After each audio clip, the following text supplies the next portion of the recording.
Selamat mendengarkan podcast ini. Pernahkah saudara memperkarakan apa sebenarnya yang hendak ditarget oleh Tuhan dengan begitu berat penderitaan yang ditimpakan kepada Ayub? Di dalam kitab Ayub, saudaraku, tercatat bahwa dia adalah seorang laki-laki yang saleh, seorang pria yang jujur, takut akan Tuhan, dan menjauhi kejahatan. Tetapi Tuhan menimpakan kepadanya satu keadaan yang sangat menyakitkan. Semua anak-anaknya mati, saudara. Harta bendanya ludes, tak bersisa. Kesehatannya pun juga terenggut. Bahkan istri teman hidupnya tidak sepenanggungan dengan Ayub, bahkan menyerang Ayub sebagai satu ekspresi ketidaksetiaan dan pemberontakannya. Ternyata Tuhan bukan buta terhadap kesalehan Ayub, bukan buta terhadap kejujurannya dan kehidupan Ayub yang menjauhi kejahatan. Justru karena Ayub menjadi kekasih Tuhan, maka Tuhan membawa Ayub kepada tingkat hidup kerohanian yang lebih baik. Di dalam Ayub pasal 1, saudara, ayat 20 sampai 22, saudara. Memang, saudaraku, pada umumnya seseorang bisa menghayati hakikat hidup lewat penderitaan. Lewat penderitaan. Orang menemukan the ultimate meaning of life itu lewat pukulan pada umumnya. Ya, kalau bisa, saudara, tanpa hajaran, tanpa pukulan, mata hati kita sudah terbuka melihat inti kehidupan, tujuan kehidupan, supaya mata kita menangkap ending atau akhir kehidupan ini. Tetapi rupanya Tuhan memandang bahwa tanpa hajaran yang kuat, tanpa hajaran yang kuat ini, Ayub tidak akan mengerti. Sehingga Tuhan perlu mengadakan pukulan, Tuhan perlu mengadakan keadaan yang menyakitkan itu atas Ayub. Ayub pasal 1 ayat 20 terlebih dahulu kita baca. Maka berdirilah Ayub, lalu mengoyak jubahnya dan mencukur kepalanya. Kemudian sujudlah ia dan menyembah. Satu kali, saudara, tubuh kita itu tidak layak pakai apa-apa. Satu kali tubuh kita pun tidak pantas pakai aksesoris. Yang dibutuhkan itu hati yang menyembah Tuhan dengan benar. Kalau masih 1-2 hari setelah jantung berhenti berdetak, maka tubuh masih bisa dikenakan jas, ya, kaki masih bisa dikenakan sepatu, saudara. Kalau wanita, ya saudara, masih dilipstiki, dibedai, dan untuk beberapa keluarga ada mutiara ditaruh di giginya, ada mutiara ditaruh di kupingnya, ya, di telinganya. Tapi coba kalau sudah 2-3 minggu, apalagi 2-3 bulan. Apa yang pantas ditaruh di fisik itu? Rambut kepala pun tidak pantas di situ, saudara. Tapi Ayub sudah menghayati hal itu. Ayub sudah menghayati hal itu. Bajunya dia robek, rambutnya dia potong, dan dia menyembah. Menyembah. Memang orang kalau belum kehilangan harga diri belum bisa menyembah Tuhan. Belum bisa. Apalagi di hadapan Tuhan, jangan merasa punya nilai. Kita itu tanah liat. Tanah liat, saudaraku. Ya. Oleh tangan yang tidak kelihatan, the invisible hand, dibentuk menjadi seperti ini. Yang nampak ganteng dan cantik, dengan metabolisme tubuh yang sempurna. Dan itu tercipta untuk menyembah. Tapi kalau yang diciptakan merasa memiliki nilai diri dan patut dihargai, bahkan merasa bahwa Tuhan perlu menghargai dirinya, celaka. Itulah si Lucifer atau Lucifer jatuh. Itu perbuatan Lucifer, saudaraku. Jadi jangan sombong. Jangan sombong, saudaraku. Kita adalah tanah liat yang tidak mempunyai nilai apapun tanpa tangan Tuhan yang membentuk. Sayang banyak manusia hari ini tidak mengakui bahwa ada tangan yang menciptakan dirinya. Wah, kalau sudah begitu menjadi sombonglah dia. Ayub menghayati, dia menyadari keadaan ini, tetapi rupanya lewat sebuah proses yang menyakitkan. Ya, saudara tidak perlu mengalami seperti Ayub alami. Ya, saudara sudah bisa melepaskan diri dari segala milik, termasuk harga diri. Ya. Pada waktu saudara memuji Tuhan atau menyembah Tuhan, seberapa jauh saudara melupakan diri, itu nampak sikap hormat saudara kepada Tuhan. Lalu perhatikan ayat yang ke-21, saudaraku. Katanya, dengan telanjang aku keluar dari kandungan ibuku, dengan telanjang juga aku akan kembali ke dalamnya. Tuhan yang memberi, Tuhan yang mengambil, terpujilah nama Tuhan. Terus terang saya gelisah, sungguh sangat gelisah. Yang pertama saya lihat diri saya sendiri, saudaraku. Kemudian yang kedua saya lihat orang-orang di sekitar saya, orang-orang yang saya kasihi, yang khusus ya dekat dengan saya. Dan yang berikutnya sidang jemaat yang saya layani, dan yang terakhir manusia pada umumnya. Saya gelisah. Karena kita sebenarnya belum siap sendirian. Kita belum siap sendirian. Kita merasa punya dan berhak. Ya. Dengan siapa-siapa dan dengan apa-apa. Dan kita mau terus-menerus dengan apa-apa dan dengan siapa-siapa. Kita tidak rela melepaskan diri, saudara. Padahal satu hari semua yang ada pada kita, baik siapa-siapa itu maupun apa-apa itu, harus kita lepaskan. Harus kita lepaskan.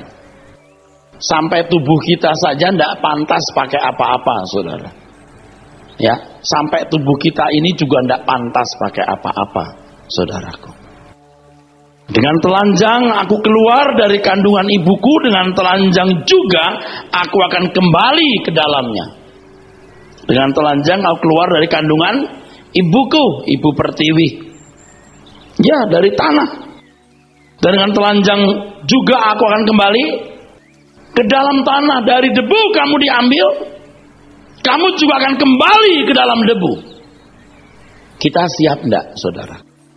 Kita siap tidak? Mestinya ya, saudara, pengertian ini sudah ditanamkan sejak muda kepada anak-anak kita. Akibatnya nanti, pertama, kesucian menjadi kebutuhan, bukan kewajiban. Kita tidak bisa hidup tanpa kesucian. Kita akan sangat gelisah, terganggu tanpa kebenaran kesucian. Kita akan sungguh bisa benar-benar merasa cukup dengan Tuhan. Entah mobil pribadi, ya, entah mobil kantor, entah naik bus atau naik kendaraan roda 2, enggak masalah. Nanti kita akan belajar. Sekalipun dagingku dan hatiku habis lenyap, gunung batuku dan bagianku tetaplah Allah selama-lamanya. Dilatih mulai muda, mulai ngerti. Orang-orang seperti ini baru sungguh-sungguh bisa melayani Tuhan. Kalau tidak, pasti yang dicari adalah upah dalam bentuk apapun. Saudaraku sekalian, jadi kasih karunia kalau saudara mengalami proses mengalami proses seperti yang dialami oleh Ayub ini. Dan saya yakin banyak saudara yang mengalami proses ini dalam stadium-stadium tertentu atau ukuran-ukuran tertentu. Saya percaya. Tapi kalau sudah diproses masih tidak tahu, ya celakalah saudaraku. Celakalah saudaraku. Jangan bersungut-sungut. Nah, di Mazmur pasal 73, ya, kita menemukan saudaraku fenomena yang mirip itu. Mazmur 73 ini kita menemukan ada orang yang, maksud saya umat pilihan Tuhan atau kekasih Tuhan yang dibuat Tuhan merana. Ayat 21. Ketika hatiku merasa pahit dan buah pinggangku menusuk-nusuk rasanya, aku dungu dan tidak mengerti, seperti hewan aku di dekatmu. Ya, aku tidak ngerti kenapa Tuhan membuat aku disappointed, desperate, sadness seperti ini. Ayat 14. Ayat yang 14. Namun sepanjang hari aku kena tulah dan kena hukum setiap pagi. Nah, kenapa dia mengeluh begitu? Sebab dia membandingkan dengan orang yang hidupnya tidak bermasalah. Nah, logikanya kan Ayub yang saleh, jujur, menjauhi kejahatan, jangan ditimpakan ya. Jangan ditimpakan masalah, saudaraku. Tapi Tuhan memberikan masalah loh. Itu bonus ya. Itu kasih karunia. Jadi kalau kita menghadapi masalah-masalah berat, saudara jangan bersungut-sungut dulu. Bersungut-sungut dulu. Jangan bersungut-sungut dulu, saudaraku. Memang sering kita tidak ngerti, tapi itu cara Tuhan untuk menyempurnakan kita. Mungkin kita tidak mengerti, tapi percayalah, Tuhan mau bawa kita kepada pengertian tentang hakikat hidup ya.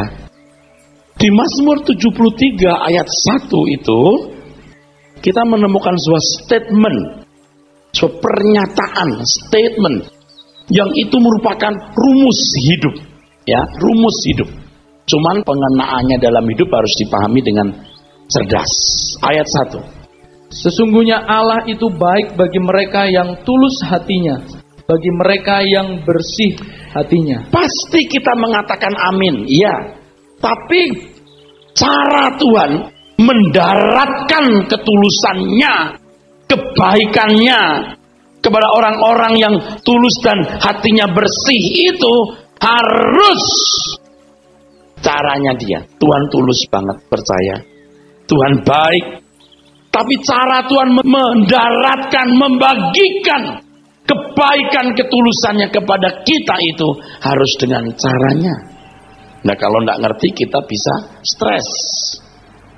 Bisa-bisa menyalahkan Tuhan lalu marah kepada Tuhan. Ayat 2. Ayat yang kedua, tetapi aku sedikit lagi maka kakiku terpeleset, nyaris aku tergelincir. Tidak apa-apa ya, kalau nyaris tidak apa-apa.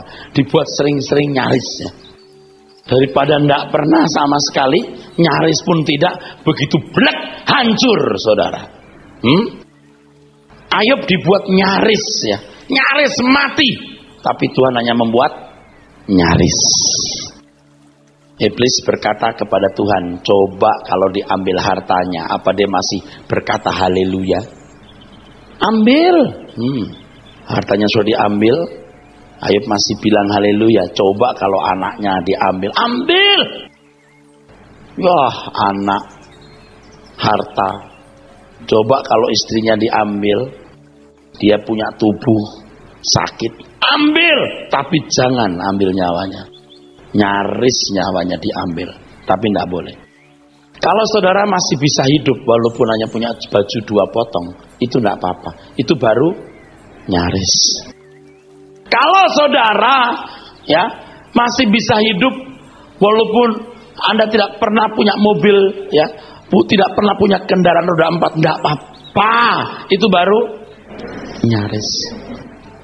Pokoknya kalau cuma kelas nyaris, tidak apa-apa. Itu mainan kita. Kalau perlu dibuat nyaris-nyaris terus. Orang yang dibuat nyaris-nyaris terus itu merindukan negeri yang tidak ada nyaris-nyaris.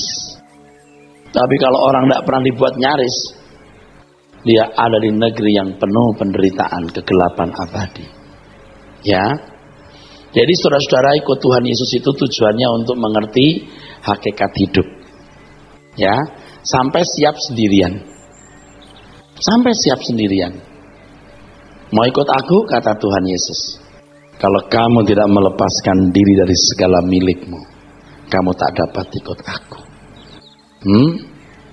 Sebab kamu akan terikat dengan apa yang kau anggap sebagai milikmu, padahal kamu tidak berhak memiliki apa-apa. Nanti kita akan belajar bahwa apa yang dialami Ayub itu ujung-ujungnya Ayub hidup dalam kedaulatan Tuhan. Dia tidak berdagang dengan Tuhan, saudara. Oke, nanti kita lihat ya, perlahan-lahan. Nyaris tergelincir, tapi tidak tergelincir.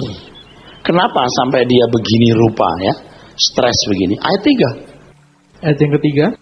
Sebab aku cemburu kepada pembual-pembual, kalau aku melihat kemujuran orang-orang fasik. Iya, mestinya kan orang-orang fasik begini dihukum ya, saudara. Ayub tuh jangan dihukum. Ayub kan orang baik. Makanya teman-teman Ayub itu berkata begini kepada Ayub, Yop, mana ada sih orang tidak salah dihukum Tuhan, begitu kan? Nah kalau kamu bener kan nggak dihukum. Itu konsep agama. Kalau konsep kebenaran itu tidak begitu, saudara-saudaraku. Malah kasih karunia kok dibotakin itu, supaya sudah menghayati sebelum dia mati, bahwa tubuh kita ini nanti satu saat nggak pantas pakai apa-apa ya. Kalau baru 2-3 hari masih dikasih jas, pasti pakai baju bagus, sepatu bagus ya, ya rambutnya masih disisir ya, bahkan mulutnya diberi mutiara. Itulah sebabnya ketika pada masa penjarahan ya, rumah duka pun ya diserbu. Karena rumah duka ini rumah duka yang pada umumnya atau kebanyakan yang masuk ke dalamnya orang-orang Tionghoa yang memiliki budaya itu. Nah, siapa tahu mulut orang mati itu ada mutiara. Betul nggak? Nah, itu diserbu. Baju-bajunya kan suka ditaruh di peti mati ya, untuk bekal. Kasihan ya. Ternyata ya, saudaraku sekalian, itu baju dan mutiara itu tidak dibawa, itu masuk ke dalam kubur. Makanya ada pencuri kuburan. Habis dikubur itu hari Senin pagi, Selasa pagi udah kebuka lagi, ditelanjangi itu mayat. Nekat. Memang maling akhir zaman luar biasa ya, rampok akhir zaman luar biasa, saudara. Rumah duka saja dikeroyok ya, bener-bener jahat ya. Saudaraku, Ayub sudah menghayati semua akan dilepas. Aku datang telanjang, aku keluar telanjang, aku kembali telanjang. Ayub diberi karunia menghayati ini sebelum dia mati. Tapi orang fasik ya, mujur, sehat, gemuk, makin kaya. Kalau saudara baca itu Mazmur 73, makin kaya. Tapi ayat 14, sepanjang hari aku kena tulah dan kena hukum. Hukum itu perintah, ditekan oleh Taurat, hukum. Ayat 16. Ayat yang 16, tetapi ketika aku bermaksud untuk mengetahuinya, hal itu menjadi kesulitan di mataku. Iya, karena konsep yang dipahami selama ini salah. Ya, kalau hidup baik, jujur, wah pokoknya nggak ada masalah. Tapi justru Ayub punya masalah. Pemazmur juga mengalami kasus yang sama. Terus ayat 17, sampai aku masuk ke dalam tempat kudus Allah ya, dan memperhatikan kesudahan mereka. Endingnya, saudaraku, endingnya. Hari ini orang mau kaya, mau terhormat, mati pun masih terhormat. Beli peti mati yang harga ratusan juta. Saya pernah bertanya kepada seorang penjual peti mayat ya, saudara. Peti mati, berapa harga peti mati ini? Saya tunjuk peti mati yang bagus dan ternyata berlapis emas. Itu harganya sampai miliar loh, saudara. Iya, sampai bisa 0,5 M, 1 M, karena pegangannya pun berlapis emas. Biasanya orang-orang kaya itu yang mengantar itu ribuan orang mobilnya panjang, dan karangan bunga untuk menunjukkan turut berbela sungkawa. Tidak cukup 1 truk, harus 2 truk, saudaraku. Tapi mungkin saudara mati hanya diantar oleh Hansip dan Pak RT. Nggak apa-apa, kita nggak pusing siapa yang mengantar, yang penting siapa yang menjemput, saudaraku. Yang penting bukan siapa yang mengantar, tapi siapa yang menjemput. Saya mau tanya, sudah punya jemputan belum? Itu masalahnya. Nah, kalau saudara hari ini terikat dengan kekayaan, terikat dengan istri, melampaui terikat dengan Tuhan, terikat dengan suami, melampaui keterikatan dengan Tuhan, saudara tidak punya jemputan. Sebab Tuhan menjemput orang-orang yang hatinya terikat dengan Dia. Ya, dengar baik-baik saudaraku ya. Saudara datang ke gereja itu untuk mendengar yang begini, ya. Bukan untuk mendengar yang lain, saudaraku. Jangan malah nambah-nambahi terikat dengan dunia, saudara, ya.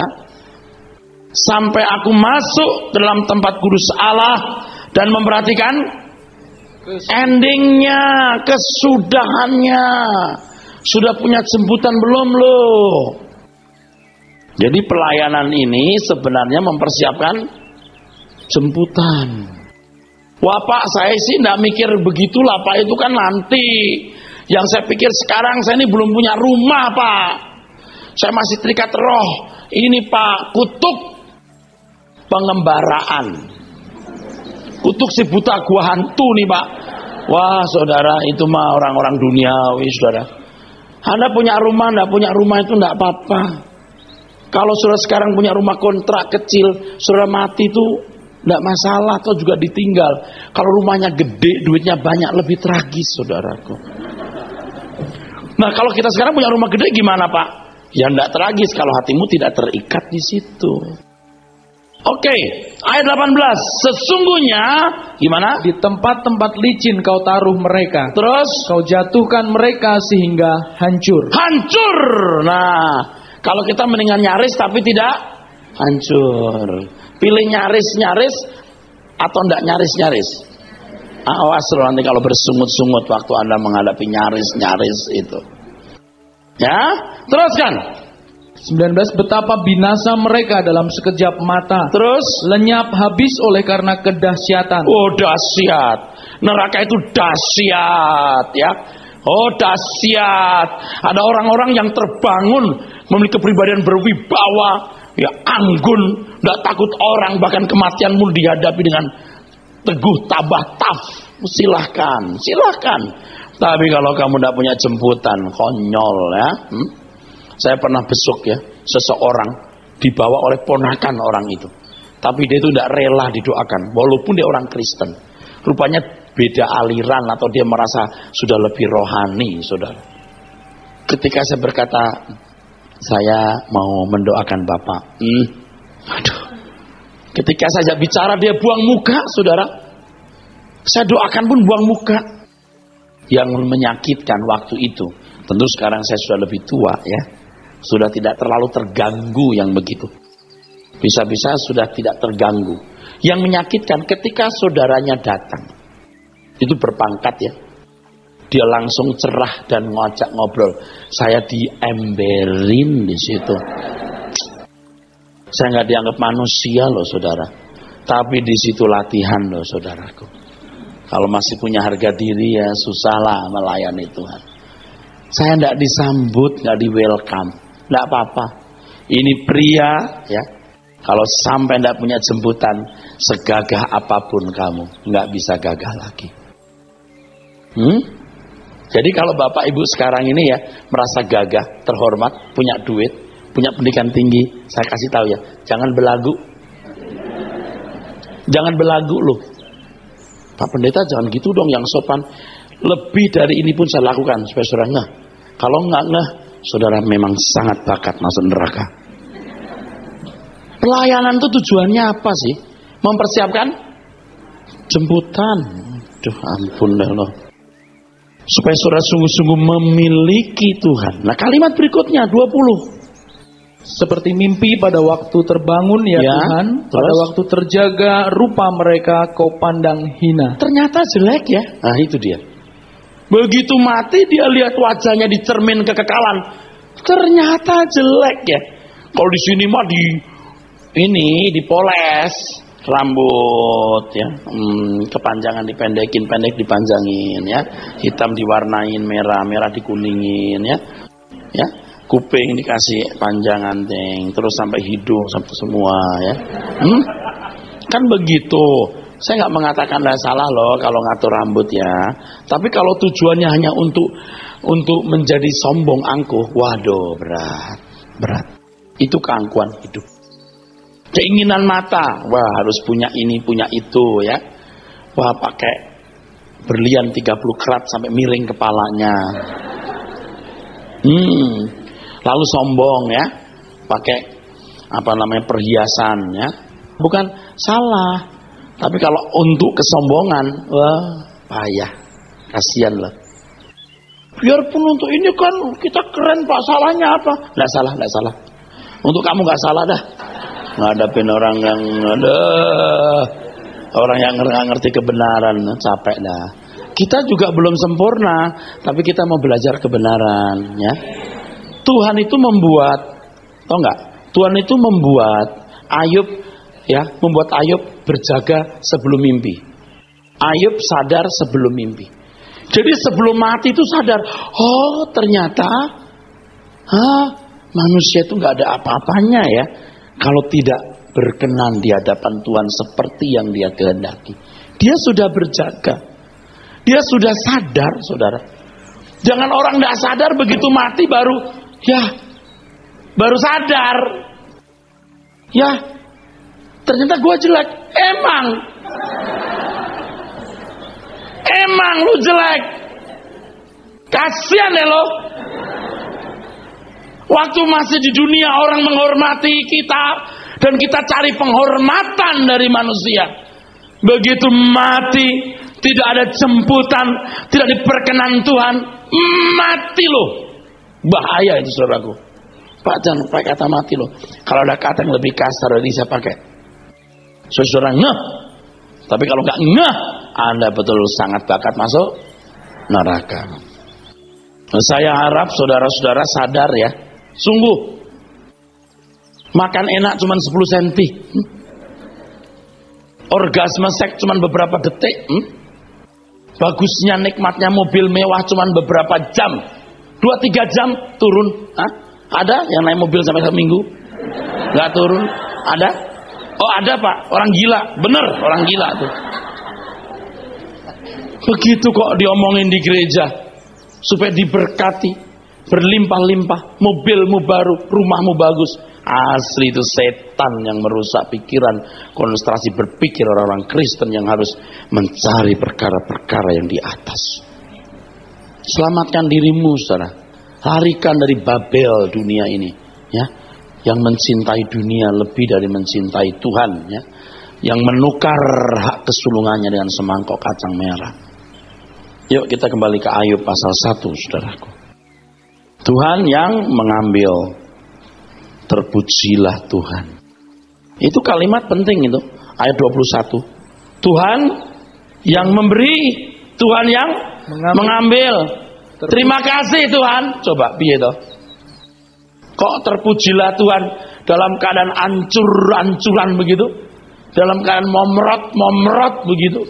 Kenapa bisa? Dia mengakui kedaulatan Tuhan. Orang itu ya belum mengerti kebenaran. Banyak orang belum mengerti kebenaran. Ke gereja supaya aman. Ke gereja ya supaya aman Pak. Dilindungi Tuhan. Itu salah. Saudara tidak minta perlindungan Tuhan pun pasti dilindungi karena saudara anak-anak Tuhan. Kalau kita ke gereja, kita mau menemukan tempat kita sebagai ciptaan yang hidup di dalam kedaulatannya. Seorang pemimpin saja sering tidak cari orang pinter karena dia sudah pinter. Kadang-kadang begitu. Pemimpin itu bukan cari orang kaya kalau dalam pekerjaan Tuhan, karena Tuhan pasti akan mencukupi kebutuhan pelayanan. Kalau enggak, tutup saja, yang rugi siapa? Pemimpin rohani itu saudaraku, ya, enggak cari orang-orang kuat, sebab Tuhan itu kuat. Nggak cari orang pintar, karena Tuhan sudah pintar memberi hikmat kepada pemimpin. Yang dicari orang submit, tunduk kepada Tuhan. Tunduk kepada pemimpin yang kelihatan, tunduk kepada Tuhan. Itu pemimpin rohani di dunia. Apalagi Tuhan. Tuhan yang menciptakan kita kok. Ayub itu baru diajar hidup dalam kedaulatan Tuhan. Sebelumnya dia beragama, dia baik. Nah, bangun pagi, bikin korban kepada Tuhan. Jangan-jangan anakku salah, jangan-jangan aku salah, ya. Biar diampuni. Dia cari aman tuh. Saya tidak mengatakan bahwa kalau kita ikut Tuhan tidak aman. Saya pastikan saudara pasti aman. Saudara pasti diproteksi Tuhan. Kalau masih cari aman, itu dicari bangsa-bangsa yang tidak mengenal Allah. Tetapi yang penting bagi kamu bagaimana menjadi warga kerajaan surga yang baik, mendahulukan kerajaan Allah, menemukan tempatmu sebagai umat, sebagai ciptaan yang hidup di dalam kedaulatan Tuhan. Ayub ini masih berdagang sama Tuhan, masih dagang. Kalau berbuat baik diberkati, kalau berbuat korban gak dikutuk, itu dagang sama Tuhan. Kesucian itu bukan kewajiban, harus sampai tingkat menjadi kesenangan bagi kita. Memang awal-awal untuk bertumbuh dalam kesucian orang harus merasa wajib hidup suci. Tapi sampai tingkat di mana dia tidak bisa hidup tanpa kesucian, tidak bisa berbuat dosa. Hidup dalam kedaulatan Tuhan. Kalau pakai bahasa preman saya, suka-sukamu Tuhan. Suka-sukamu Tuhan. Orang-orang seperti ini baru benar-benar hidup dalam ibadah yang benar kepada Tuhan. Ibadah dalam arti hidup suci, hidup saleh. Ternyata dalam 1 Timotius pasal 6 ada suara yang senada dengan itu, saudaraku. 1 Timotius pasal 6, kita mulai dari ayat yang ke-6. 1 Timotius pasal yang ke-6, mulai yang ke-6. Demikian firman Tuhan, memang ibadah itu kalau disertai rasa cukup memberi keuntungan besar. Sebab kita tidak membawa sesuatu apa ke dalam dunia, dan kita pun tidak dapat membawa apa-apa keluar. Satu hal yang paling sulit hari ini kita lakukan, termasuk saya. Tapi saya tidak mau menyerah. Saya harus menang, saya harus berjuang, saya harus jadi contoh. Rasa cukup. Dunia kita hari ini sangat konsumeristis. Maunya belanja, maunya punya, ya. Dia tidak mengerti Tuhan mengajarkan asal ada makanan pakaian cukup. Kita itu tidak membawa apa-apa dan juga pulang tidak membawa apa-apa. Jadi kalau Tuhan memberikan saudara rumah besar, tidak apa-apa, cukup. Jangan minta yang lebih besar dari itu. Ingat itu. Karena orang masing-masing punya porsi, ya saudaraku. Nah kalau saudara nggak punya rumah, cukup dengan rumah kontrak. Tapi boleh nggak minta Tuhan? Boleh nggak minta sama Tuhan? Kan boleh dong Pak kita minta. Nggak salah, nggak salah. Tapi kalau saudara sudah dewasa, salah. Kerja aja baik-baik. Punya duit tabung, jangan boros. Nanti Roh Kudus bicara, saatnya kamu beli rumah. Kalau belum beli rumah, jangan beli rumah. Karena menjadi jahat beli rumah itu.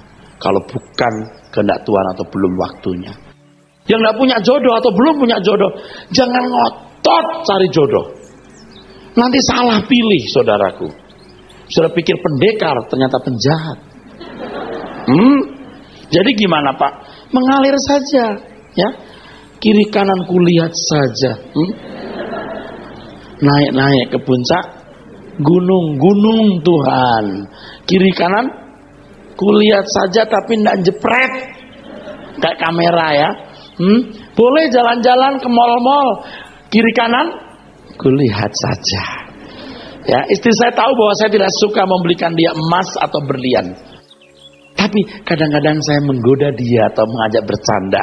Waktu lewat toko berlian, toko emas, saya bilang, "Mam, bagus banget nih." Dia bilang, "Allah." Dia tahu saya bercanda. Dia tahu bahwa saya bercanda. So dia cukup punya emas, Mas Erastus. Cukup baginya, ya. Itu pun tidak habis-habis ditimbang walaupun sudah diet, ya. Turunnya cuma setengah 1-2 kilo. Haleluya. Saya percaya saudaraku, kalau saudara mengerti kebenaran ini, aduh merdeka.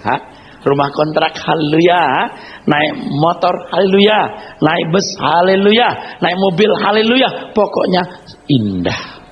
Jadi indah. Merdeka kan? Merdeka. Jadi kita tidak boleh dok minta-minta itu. Ya, umur rohani saudara berapa? Kalau saudara jadi pemazmur tadi, Mazmur 73 tadi, coba lihat akhirnya gimana. Oh, ternyata endingnya yang harus dilihat. Mazmur 73 tadi, ayat 25. Coba kita dengar. Siapa gerangan ada padaku di sorga selain engkau? Terus? Selain engkau tidak ada yang kuingini. Selain engkau tidak ada yang kuingini di bumi. Sebab enggak ada yang kubawa. Toh tubuhku pun enggak pantas pakai rambut atau pakai baju. Ayub sudah latihan itu waktu masih hidup. Mengerti saudaraku? Puji Tuhan. Ayat berikutnya. 26, sekalipun dagingku dan hatiku habis letih. Yeah, my mind and my body may grow weak. Terus, gunung batuku dan bagianku tetaplah Allah selama-lamanya. But God is my strength. He is all I ever need. Waduh, hebat. Bagaimana bisa sadar begitu? Bagaimana, Pak? Bagaimana bisa sadar begitu itu? Hah? Biasanya dihajar dulu sama Tuhan. Kalau Pak Eras gimana? Sama dihajar. Yang gimana Pak? Rahasia perusahaan. Ada hal-hal yang saya bisa saksikan, ada hal-hal yang tidak dapat saya saksikan. Desperate, disappointed, sadness. Aduh. Tapi di situ kita baru bisa berkata, yang kuingini engkau saja. Mulailah hari ini, Tuhan melalui Roh Kudus akan menuntun saudara.